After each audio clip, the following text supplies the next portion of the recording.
Namo tassa bhagavato arahato samma sambuddhassa. Namo tassa bhagavato arahato samma sambuddhassa. Namo tassa bhagavato arahato samma sambuddhassa. Buddhaṃ saranang gacchāmi, Dhammāṃ saranang gacchāmi, Sanghaṃ saranang gacchāmi. Dutiyampi Buddhaṃ saranang gacchāmi, Dutiyampi Dhammāṃ saranang gacchāmi, Dutiyampi Sanghaṃ saranang gacchāmi. Tatiyampi Buddhaṃ saranang gacchāmi, Tatiyampi Dhammāṃ saranang gacchāmi, Tatiyampi Sanghaṃ saranang gacchāmi. So hope that everybody is keeping well wherever it might be. And I've come down here to Budangala, which is a very beautiful monastery slash temple. And it's here in Ampara, in a very remote place. One of the most suitable environments that I've seen so far for people who like hot and dry areas in terms of the environment. And so I was asked a question the other day, just having a back and forth with somebody about ghosts and fear of ghosts. So basically the question, a question that's come up has been, how does one deal with fear of ghosts?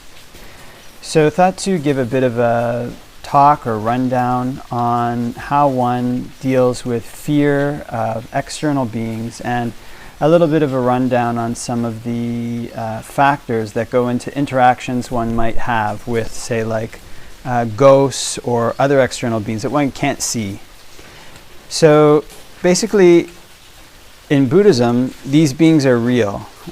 Ghosts are real, and there's all kinds of unseen beings and things around. And actually, there's a quote from Ajahn Mun's, basically, or from the biography of Ajahn Mun, which is basically that the number of unseen things are actually more than the things that one can see with one's physical eye. So in many different cultures around the world, including Western culture, there's a fear of actually ghosts, and they're kind of scary beings, and they live in these decrepit places, and especially in movies in recent years, they almost have like superpowers where they have this kind of like ability to kill people. And in movies before I became a monk, they even started showing up during the daytime. They wouldn't confine themselves to old haunted houses. So there's a fear of these unknown beings and what they can do. So one of the things in Buddhism, ghosts are not actually that powerful of a being. There's actually other beings that one can't see that are more powerful and potentially could be more dangerous. However, the thing to know is that all of these spiritual beings, these kind of invisible beings, their powers operate on a different system than the powers that beings in the physical world have. It's kind of a person with a physical body who manipulates things like the bars or like leaves or sticks using physical kinetic force. That's a different type of physics than the beings who don't have a physical body. They're kind of the basis of their mind is on a more subtle level. And you might say the physics that they're interacting with have different laws, or laws that have different influences than the laws of a purely physical realm. So one of the important things with these beings who exist on this spiritual level is that they are very strongly affected by spiritual things.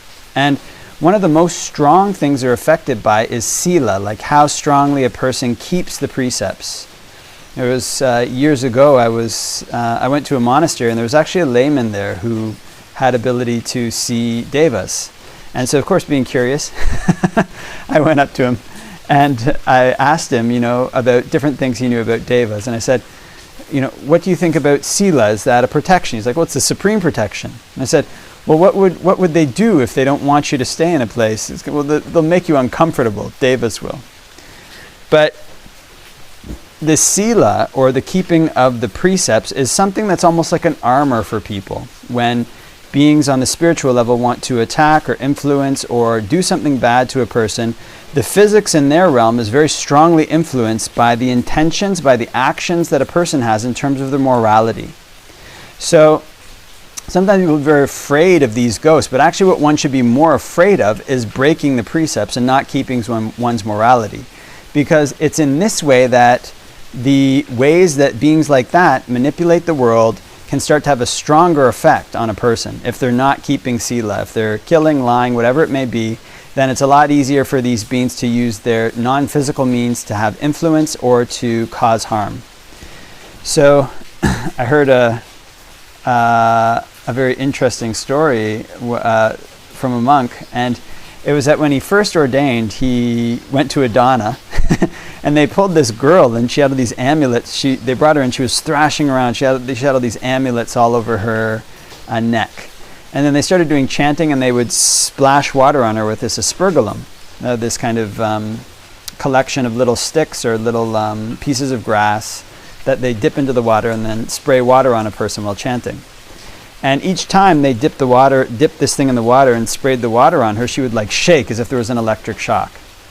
And so finally they hit her with one last one, and she shook and then fell unconscious. So the way the Venerable would tell the story is very funny. He said then they would then they brought out all the food, and everybody started eating dana like nothing was going on.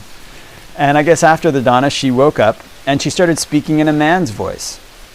And what it turned out had happened was that there was a man in the village who committed suicide and was on his way down to hell, and saw this girl who was kind of unmindful, not paying much attention, and so he slipped into that body and had an influence over her. So eventually they said, well, you can't stay, you've got to go. So they threw him out using whatever means they do to do that. But the interesting thing was that the family in that village had hid that the man had committed suicide. I think they said it had been a murder because it's an embarrassing thing for the family. So not keeping the precepts basically makes one's mind distracted, or if one is a very unmindful, not kind of looking around, not paying much attention to what one's doing type person, this also gives an ability for these beings to influence. One of the things is that usually we think that all the voices that come into our head are our own voices. It's our own thoughts coming from our habituation. But it's good to open one's mind to the possibility that some of the voices in one's head may not be one's own voice.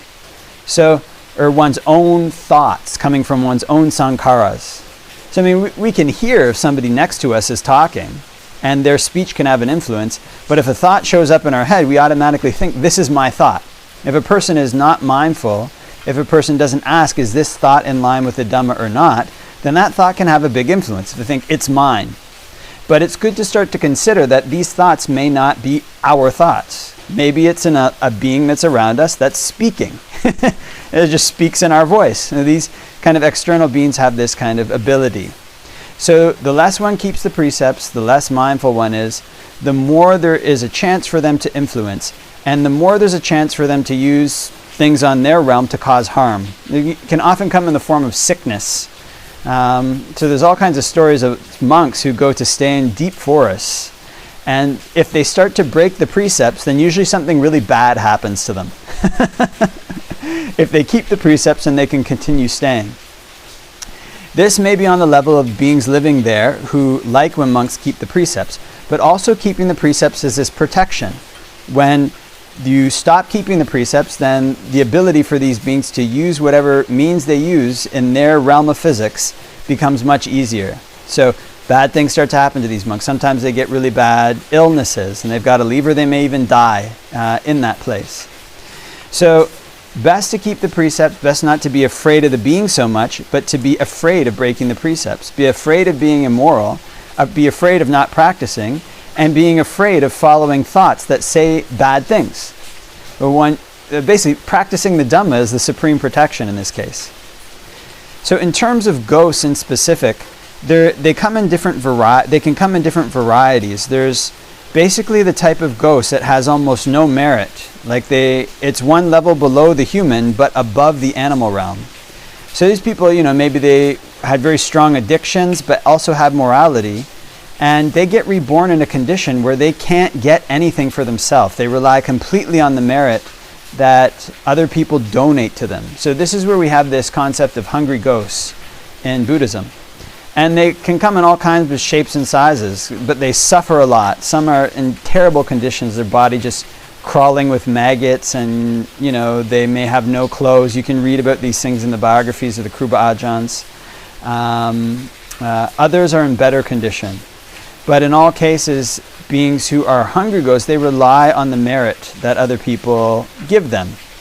So it's a really pathetic situation. It's much worse than a human beggar, because they can't go out and get food for themselves. So they're not really like a really powerful type of being who's going to has the ability to kill necessarily. There's other types of ghosts who have a lot of merit. But the thing is, they get attached to things. Like they get really attached to, say, their house. This is why there's all these stories in the West of haunted houses. You can kind of see it. I mean, when you go to live in a place and you've got everything set up for yourself there, that's a really safe place. And people get really attached to their house. So if a person can't let go of their house, they've made a lot of merit, they might get reborn as a ghost near their house. And they can't have the same body. They're really attached to that time, to that place when they had the house. Another way that people become ghosts is if they get really confused at the time that they've died. And this is the case when somebody is murdered some of the time. They're really attached to the life that they've had because it's just ended suddenly. And they haven't had this transition where they clearly know their body is deteriorating, time to die. I can't hold on to the body. One can't hold on to the body. And so when the body's gone, actually one doesn't want to grab onto it. When a person dies in a really sudden manner, one is sometimes still really attached to all the things in one's life. So although one may have the merit to move on to a higher realm like a heaven realm, if one is still so attached, one gets born in this state where one doesn't have a body. One may have still the same kind of physical features and things in this kind of amorphous state because one is still attached to one's previous life, and one ends up hanging around the places or wherever it might be that one was before. So I went to visit a monastery once in the States, and they were talking about a monk who'd come there who had some abilities. And he said there were all these ghosts of Native American children there that he'd seen. And these were children who'd been killed by Europeans who'd come because the United States actually originally had a policy of extermination towards the native population. So the U.S. Army would go to native residences and basically kill all the natives there, including the children.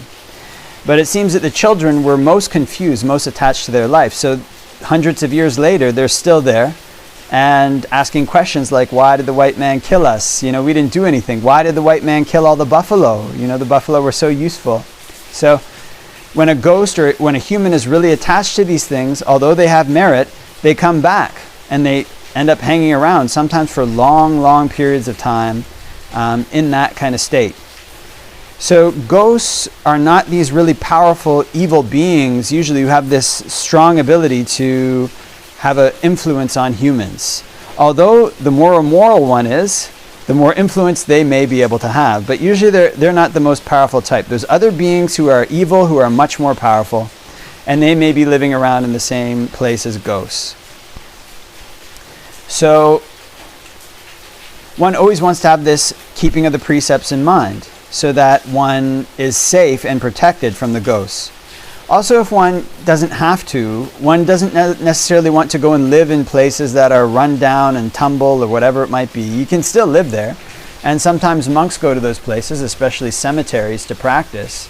But always, having the Dhamma in mind is important, keeping the precepts, and making sure one is practicing to train one's mind.